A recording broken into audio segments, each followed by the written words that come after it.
presente.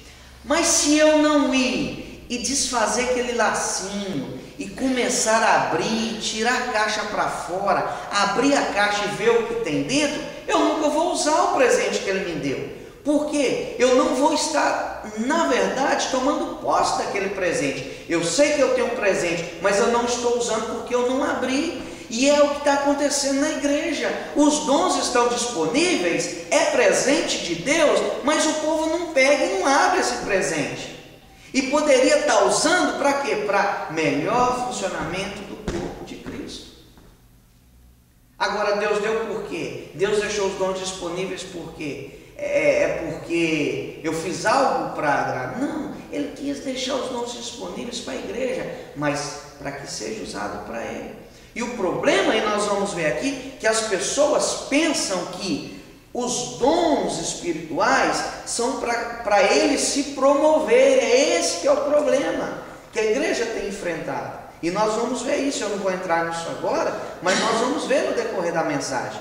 Pessoas que pegam os dons e querem usar os dons para o seu benefício próprio, mas é para o bom funcionamento, é para o crescimento do corpo de Cristo.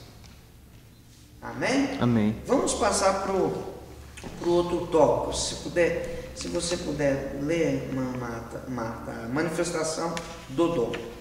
De acordo com Stanley Orton, teólogo pentecostal, os dons são como faculdades da pessoa divina operando no ser humano. Ou seja, o Espírito Santo manifesta-se através dos dons espirituais concedidos aos crentes. 1 Coríntios 12, 7 ao 11. Qual o propósito dessas manifestações? Não é para o nosso deleite ou demonstração da superioridade espiritual, mas para o fortalecimento e a santificação da igreja. 1 Coríntios 12, 7, 14 e 12. Amém. É o que eu falei. É para quê? Para o crescimento da igreja, né? Para o fortalecimento da igreja. E quando se usa da forma correta, nós somos referencial. E nós vamos ver aí que, infelizmente, as pessoas às vezes confundem e viram uma mistura aí, dons com meninice, e vai estar falando isso aqui na lição de hoje. Então, todos os dons nós temos que entender. A primeira coisa que é primordial para nós entendermos quando nós estamos falando de dons espirituais é para que o nome do Senhor seja glorificado. Aleluia. Amém. Dom não é para me ser visto como o bam. Dom não é para mostrar que eu sou mais espiritual do que A ou B. Dom é para ser usado na casa do Senhor, para que o nome de Jesus seja adorado. Não para que o meu nome seja adorado, mas o nome do Senhor seja adorado. E essa é a dificuldade que as pessoas têm. Glórias a mim, louvado seja eu. Não, é porque Ele quis fazer, Ele que quis dar.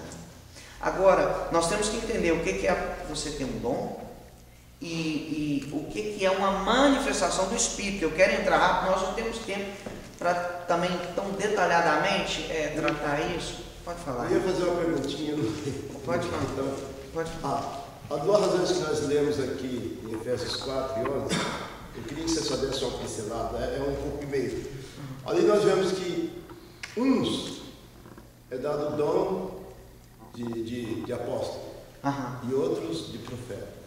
E esses dois assuntos têm gerado muita polêmica em determinados ministérios. Alguns pastores têm gerado polêmica através disso.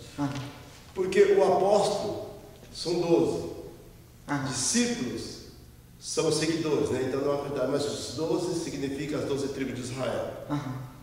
Mas hoje a gente vê a igreja aí com o título, continua no título de apóstolo até os dias de hoje. Bem, outro profeta, nós encontramos aí, e é dado a uns o dom de profecia. Eu sei que hoje existem os profetas da graça, mas se você olhar para Mateus capítulo 11, versículo 13, diz que a lei e os profetas encerrou em João, que foi o último profeta.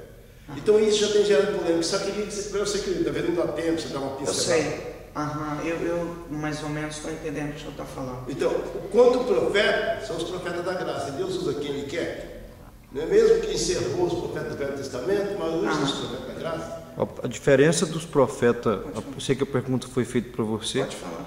A diferença dos profetas do Antigo Testamento para os profetas que profetizam dentro da igreja é qual? O último profeta, quando a Bíblia fala de João Batista, é que profetizava para a nação de Israel. Agora o dom de profecia é os dons que Deus usa para profetizar para a igreja. Então por isso que a Bíblia fala que João Batista foi o último profeta, mas é o último profeta para a nação.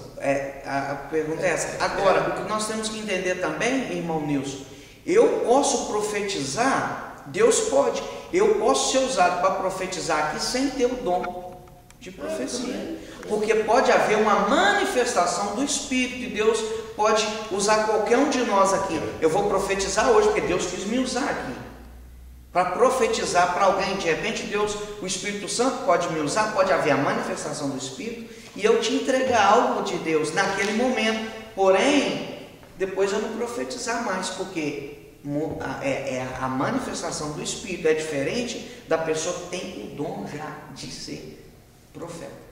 Os irmãos entendem isso? Dá pra... E a pergunta é o que o irmão Celino, né, falou. Mas na época de Paulo havia profetas. Havia os profetas na época de Paulo. O problema, sabe, assim que a gente vê é que, infelizmente, é como falou aqui na lição, as pessoas misturam tudo e na verdade não vê com a certa, não procura ter um certo conhecimento, e aí começa, um fala uma coisa, outro fala outra, e aí começa a gerar competição, eu sou mais, o de profeta é maior, e não tem isso. Não, mas o meu é maior porque eu tenho o dom de cura e vai por aí. Mas é por isso que a lição ela nos chama a atenção de entendermos verdadeiramente por que tem os dons espirituais na igreja. Amém? Nós paramos, o próximo é os dons do Espírito Santo e a espiritualidade. Não é isso? Pode ler. A espiritualidade de um crente não pode ser aferida pela manifestação dos dons espirituais. Pedro corrigiu esse equívoco logo nos primórdios da igreja, quando o povo maravilhou-se ante a cura do coxo de nascença. Disse ele: varões israelitas, por que vos maravilhais disso? Ou por que olhais tanto para nós como se por nossa própria virtude ou santidade fizéssemos andar este homem?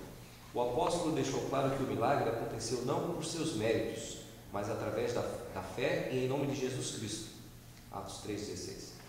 O milagre é uma autenticação da mensagem do Evangelho para a salvação de vidas, não motivo de espetáculo. Os crentes de Corinto possuíam variados dons espirituais. Todavia, Paulo afirma que eles eram carnais, porque ainda sois carnais, pois, havendo entre vós inveja, contendas e dissensões, não sois porventuras carnais, e não andais segundo os homens? Nossa espiritualidade não pode ser avaliada por atos miraculosos, mas mediante o fruto do Espírito, manifesto em nossa vida. Gálatas 5:22. Aí que está o negócio. E aí que o parafuso vai apertar. Primeiro, igual o povo lá no deserto, tantos milagres aconteceu lá e o povo estava com o mundo, com o Egito no coração. No coração, na carne.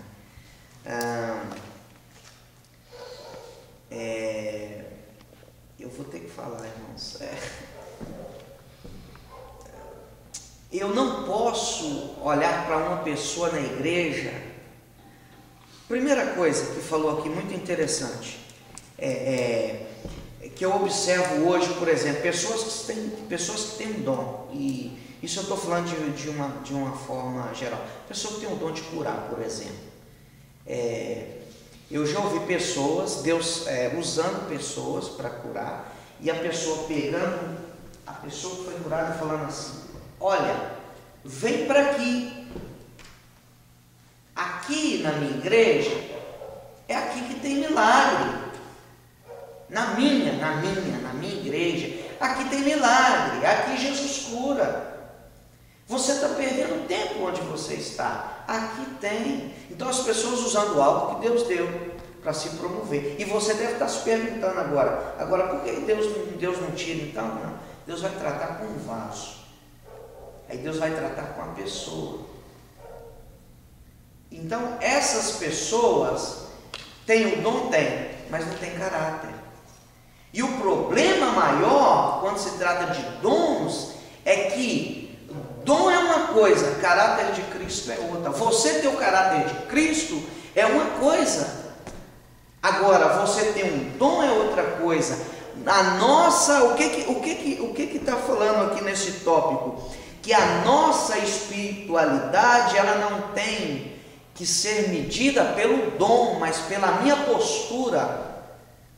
É pelo meu caráter, é pelo que eu vivo, é pelo que eu falo, é pelo que eu faço. Eu posso ter um dom, mas o meu caráter ser uma vergonha, irmãos. Às vezes você vê uma pessoa, como sempre eu ouvo falar dentro da igreja, tem um procedimento maravilhoso, né? Com a família já completamente tudo isso. Você entendeu? Porque o problema é que as pessoas pensam: uau, eu tenho um dom e eu sou profeta na igreja, e eu sou mais espiritual do que todo mundo. E aí essa pessoa não entende ainda, porque infelizmente tem pessoas, porque tem um dom, ele pensa que ele não precisa estar aberto para aprender nem para ouvir. Eu só vou falar, eu sou profeta. E o pastor tem que me ouvir, o diácono tem que me ouvir, todas as ovelhas têm que me ouvir, porque Deus me deu um dom, eu sou profeta. E profetiza aqui, e a vida lá fora é uma vergonha, porque não produz frutos do Espírito.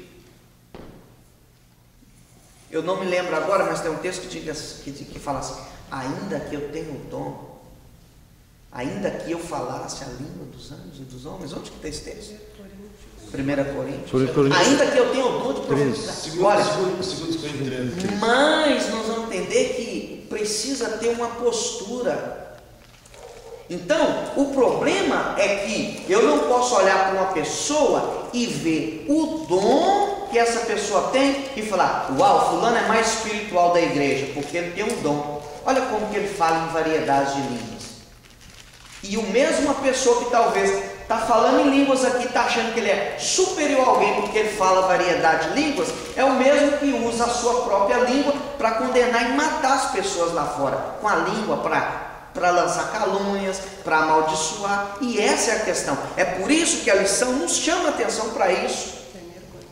1 Coríntios 13. Lê para nós, fazendo um favor. Meu Deus, o tempo está muito resumido. Pode ir, Marta. Ainda que eu falasse a língua dos homens e dos anjos, e não tivesse caridade, seria como o metal que soa ou como o sino que tinha. É isso? É assim. E ainda que eu tivesse o dom de profecia e conhecesse todos os ministérios e toda a ciência, e ainda que tivesse toda a fé de maneira tal que transportasse os montes e não tivesse a caridade, nada seria.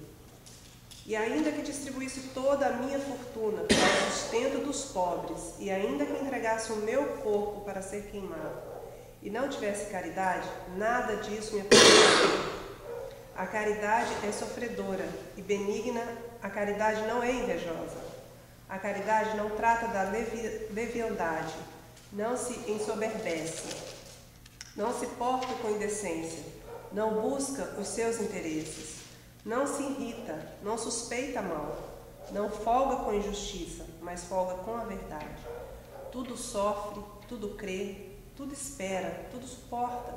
A caridade nunca falha, mas havendo profecias, serão aniquiladas, havendo línguas, cessarão, havendo ciência, desaparecerá.